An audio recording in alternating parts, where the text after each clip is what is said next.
আল্লাহ সবাইকে হেদায়াত দান করুন। সবার আগে আল্লাহ আমাকে হেদায়াত দান করেন। আমি যে আয়াত পড়ছি রাসূলের একটি হাদিস, এর তরজমাটা বলে এরপরে সংক্ষেপ কিছু ব্যাখ্যা, তারপরে দোয়া হয়ে যাবে, মুনাজাত হয়ে যাবে। যেহেতু আমার অনেক দূরে আবার গিয়া প্রোগ্রাম ধরতে হবে, আপনাদের এক রাত, আমার তো প্রতি রাত।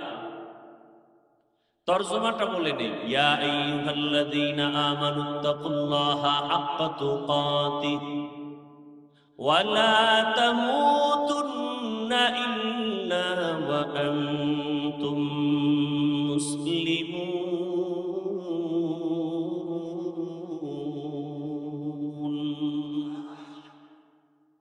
আল্লাহ তাআলা বলেন, ও মুমিনেরা, আল্লাহ কোন বেঈমানকে বলেন নাই, যারা ঈমানওয়ালা তাদেরকে বয়ান করতেছেন, হ্যাঁ মুমিন, তোমরা আমি আল্লাহকে ভয় করার মতো হক আদায় করে ভয় করো এবং মুসলমান না হইয়া মরণ বরণ করিও না। রহমতের নবী হাদিসে পাকের মধ্যে বলেন, আলা কুল্লুকুম রাঈন ওয়া কুল্লুকুম মাসউলুন আন রাইয়াতিহি। সাবধান হে উম্মত, তোমরা প্রত্যেকেই দায়িত্বশীল। আল্লাহর আদালতে দায়িত্বের কারণে জবাবদিহিতার কাঠগড়ায় দাঁড়াতে হবে।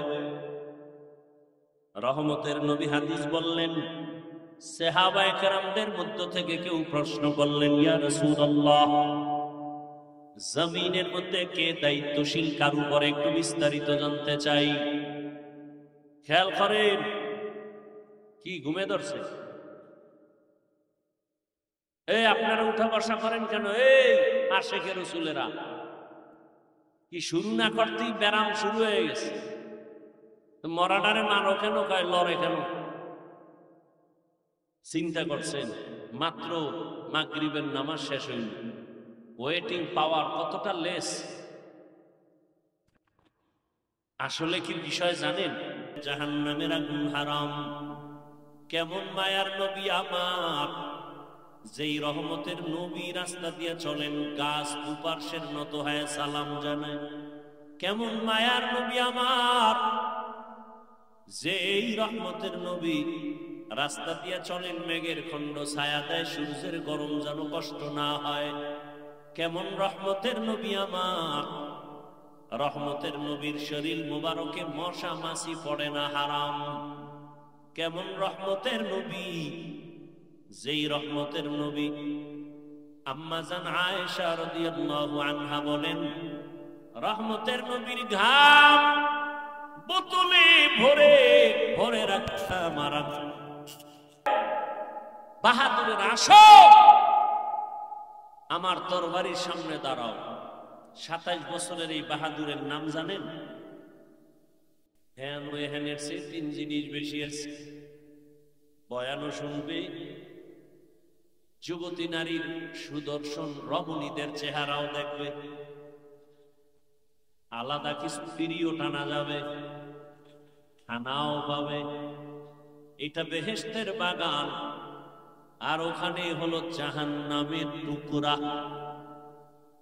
কি নাকি আপনাকে দেশে আবার পর্দা টর্দা নাই?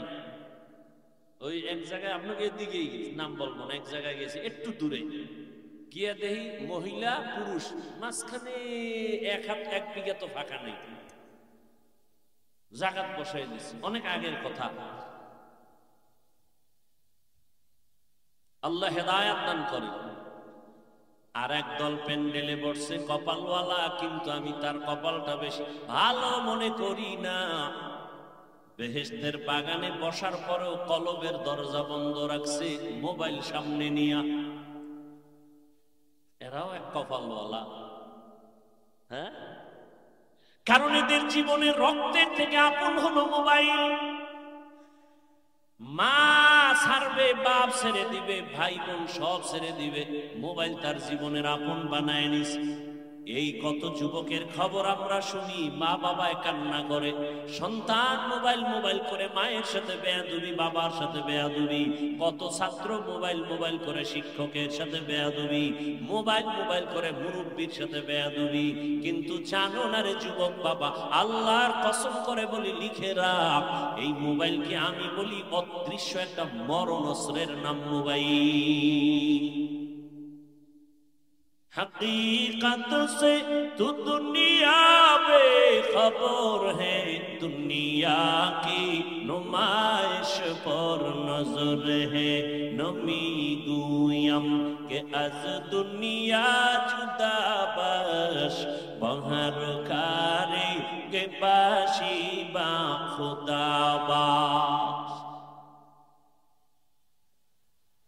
মরণস্ত্র বলছি অদৃশ্য, দেখা যায় না, কিন্তু জীবন নিয়ে যাইতেছে মোবাইল। চোখের পাওয়ার নাই, হার্ট দুর্বল, কিডনি দুর্বল, ব্রেন দুর্বল, লেখাপড়া ধ্বংস, চরিত্র ধ্বংস, মায়ের সাথে বেয়াদবি, সবকিছুর মূলে মোবাইল। বাবার সাথে বেয়াদবি, আলেমের সাথে বেয়াদবি, শিক্ষকের সাথে বেয়াদবি। সারা রাত দরওয়াজা জানালা বন্ধ করে চোখের জেনা, হাতের জেনা, জবানের জেনা, অন্তরের জেনা, ঘরে ঘরে জেনা চলে মোবাইলের দ্বারা, রুমে রুমে মোবাইলের দ্বারা জেনা। বাবায় মোবাইল চালায়, মা মোবাইল চালায়, আর এক রুমে ছেলে মোবাইল চালায়, আর এক রুমে মেয়ে মোবাইল চালায়। বাবার খবর নাই, তিনিও তো ওই পথের আসামি। এক পর্যায়ে তাকায় দেখে সন্তান হিজরত করে ভেঙে গেছে। এ আকাম চলে না? চলে না। জিন্দেগি মে বন্দগি তু কর নাহি, जिंदगी में बंदगी तू कर नहीं, जिंदगी में बंदगी शर्मिंदा है, जिंदगी में बंदगी शर्मिंदा है। दुनिया में हो दुनिया का तलबगार न हो, बाजार से गुजर हो खरीदार न हो। ये दुनिया एक मिसले कागज फूल है, ये दुनिया एक मिसले कागज फूल है। जिंदगी में बंदगी तू कर नहीं, जिंदगी में बंदगी तू कर नहीं, जिंदगी में बंदगी शर्मिंदा है, जिंदगी में बंदगी शर्मिंदा है। जिंदगी में बंदगी कुन बंदगी, बंदगी पे जिंदगी शर्मिंदगी। ভাইরা আমার, আল্লাহ রাসূল যখন বললেন দুনিয়ার সবাই দায়িত্বশীল, আল্লাহর আদালতে জবাবদিহিতার কাঠগড়ায় দাঁড়াতে হবে, দায়িত্ব পালন করছো কিনা? সাহাবী বললেন, ইয়া রাসূলুল্লাহ, দায়িত্বশীল কার উপরে কি পরিমাণ কার? নবী বললেন, অধীনস্থদের যিনি গার্ডিয়ান হবেন, কর্তা হবেন, তিনি অধীনস্থদের জন্য দায়িত্বশীল। যেমন প্রত্যেকটা সন্তান মা বাবার অধীন, মা বাবা সন্তানের দায়িত্বশীল। প্রত্যেক স্ত্রী স্বামীর অধীন, প্রত্যেক স্বামী স্ত্রীর দায়িত্বশীল। ভালো করে বুঝেন, প্রত্যেক ছাত্র শিক্ষকের অধীন, ছাত্রদের জন্য শিক্ষক দায়িত্বশীল। মসজিদের মুসল্লিগণ ইমাম ও খতিবের অধীন, সব ইমাম ও খতিব মুসল্লিদের জন্য দায়িত্বশীল। দায়িত্বটা কি ভালো করে বুঝো, দায়িত্ব পালন করো।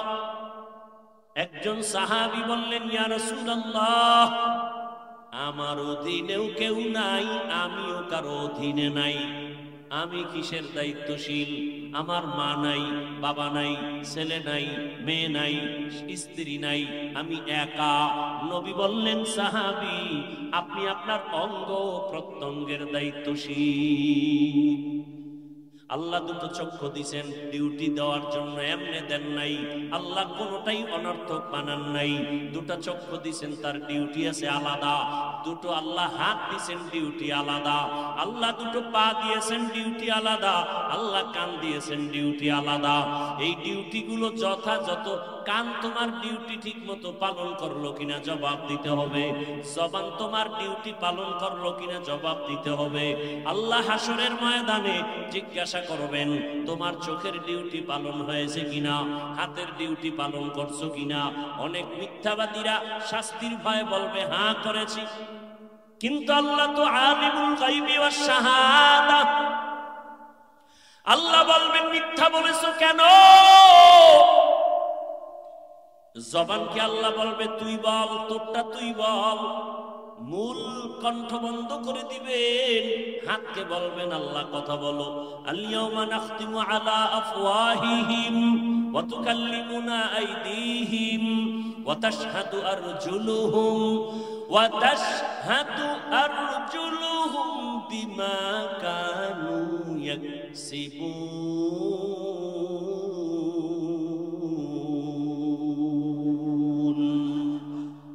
দস্ত গোয়াদ মঞ্চুনি দুজদিদাম, লব্ব গোয়াদ মঞ্চুনি বুকসিদাম, চশম গোয়াদ জিদাম গমজাহারাম, গোশ গোয়াদ চিদাম সমরুল কালাম।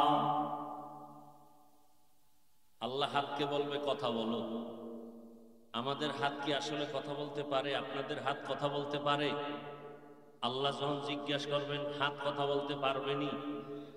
আপনাদের ঈমান কি? এখান থেকে একটা উসুল মনে রাখবেন, মূলনীতি। দুনিয়ার মানুষ যেটাকে বলে হবে না, আল্লাহ বলেন আমার কুদরতে সেটা 1000 কোটি বার হবে।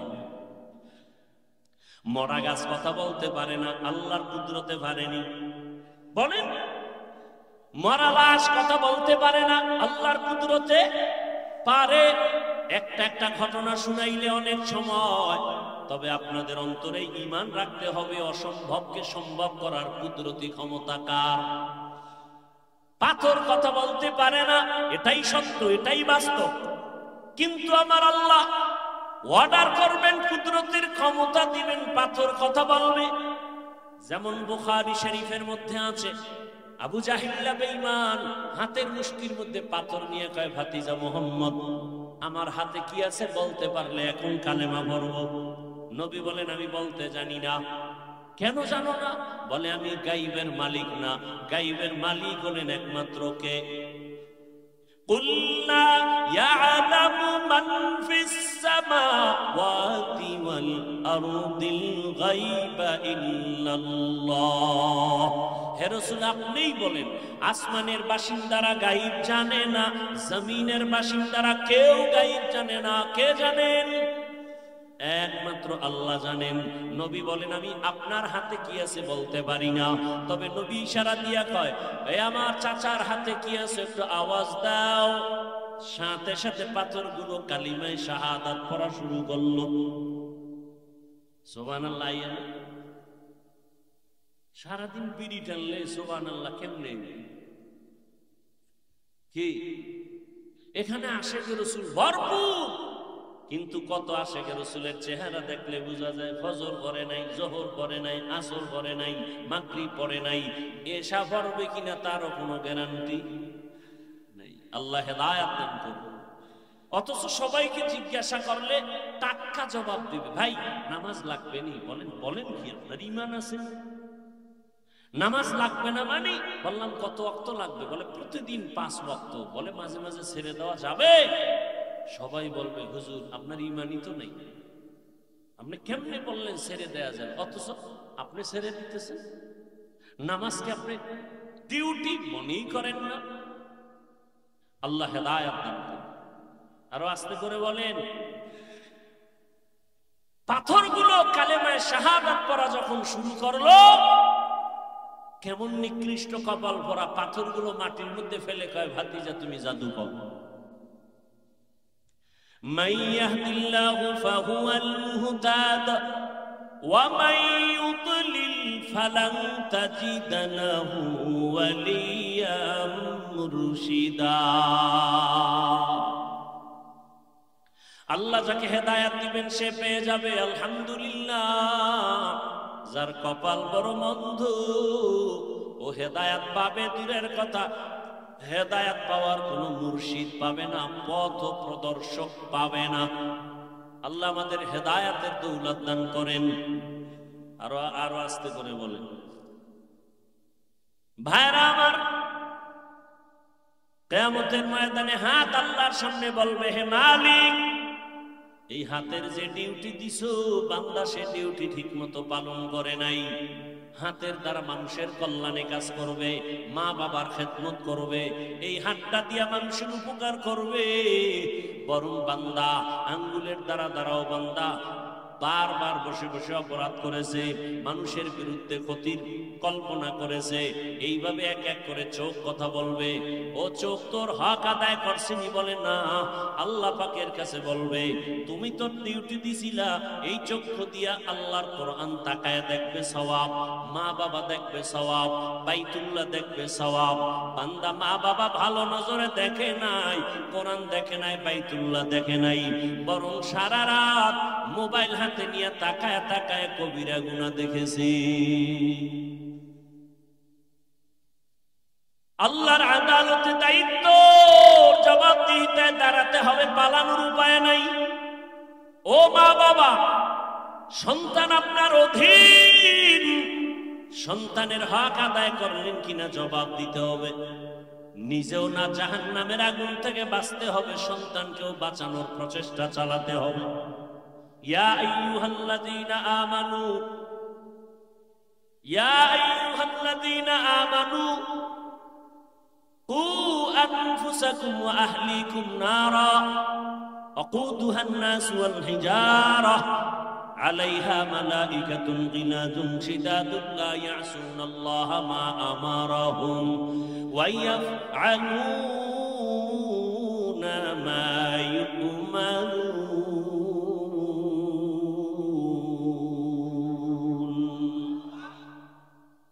ও দুনিয়ার মুমিনেরা, জাহান্নামের আগুন থেকে নিজেকে বাঁচাইও, তোমার আহালকেও বাঁচাও। জাহান্নামের আগুন থেকে নিজে বাঁচো, আহালকে বাঁচাও। আহাল কারা? মা বাবার আহাল সন্তান, স্বামীর আহাল স্ত্রী, শিক্ষকের আহাল ছাত্র, জনপ্রতিনিধিদের আহাল জনগণ, আর গোটা উলামায়ে কেরামের জন্য আহাল হলো গোটা দুনিয়ার উম্মত। মা বাবা জাহান্নাম থেকে নিজে আগে বাঁচবেন, তারপরে সন্তানকে বাঁচাবার চেষ্টা করবেন। ও স্বামী, জাহান্নামের আগুন থেকে নিজে বাঁচবেন বলে কেমনে কয়, গুনাহ থেকে বাঁচেন, এরপরে স্ত্রীকে বাঁচাবার চেষ্টা করেন। ও শিক্ষকেরা, জাহান্নামের আগুন থেকে নিজেকে বাঁচান, এরপরে ছাত্রদেরকেও বাঁচাবেন, এটা আপনার নৈতিক দায়িত্ব। মুসল্লিদেরকে জাহান্নাম থেকে বাঁচাবার আগে ইমাম খতিব জাহান্নাম থেকে আগে বাঁচতে হবে, এরপরে মুসল্লিদের ফিকির নিয়ে চলতে হবে। নিজে নিজে বাঁচলেন, আহালরে বাঁচাবার চিন্তাও করলেন না, কিয়ামতের দিন আহালদের অপরাধে আপনাকেও অপরাধী হতে হবে। মা বাবায় নামাজ পড়ে রোজা রাখে, কিন্তু সন্তানের খবর নাই। কিয়ামতের ময়দানে সব সন্তান আল্লাহর আদালতে মামলা করবে, রব্বানা ইন্না আতা'না সাদাতানা ওয়া কুবারানা ফাআদাল্লুনাস সাবিলা। সন্তান মা বাবার বিরুদ্ধে আল্লাহর আদালতে মামলা পেশ করবে, আল্লাহ আমার মা বাবায় নামাজ শিখায় নাই, রোজা শিখায় নাই, তোমার দ্বীনের পথে দাওয়াত দেয় নাই, এজন্য মা বাপ হইছেন ঠিক, কিন্তু সন্তানটাকে কন্ট্রোল করতে পারেন না। সন্তান দুনিয়াতে আসবে, মা বাবার প্রথম দায়িত্ব দুনিয়াতে আসা মাত্র তুমি ডান কানে আজানের আওয়াজ দাও, বাম কানে ইকামতের আওয়াজ দাও। 7 দিনের দিন চুল ফালাও, আকিকা দাও, নাম রাখো, সুন্দর একটা নাম রাখবা। কি নাম? হৃদয়, সবুজ, গম্বুজ, সন্তানের নাম। এমন এমন নাম রাখে যা জিহ্বায় আনতে লজ্জা লাগে। আল্লাহ হেদায়েত দান করুন। অথচ রাসূলের হাদিস, মুমিন যদি আল্লাহর মহব্বতে একটা ভালো ইসলামী নাম রাখে, কিয়ামতের ময়দানে এই নামের বরকতেও বান্দা নাজাতের রাস্তা পেয়ে যাবে। হাদিসের উপরে অনেক কথা হয়ে গেল, এবার আয়াতের উপরে কিছু কথা বলি। আগাবো সামনে ইনশাআল্লাহ, না বিরক্ত হইতেছেন? অল্প আর 5-7 মিনিটেই শেষ করে দেব।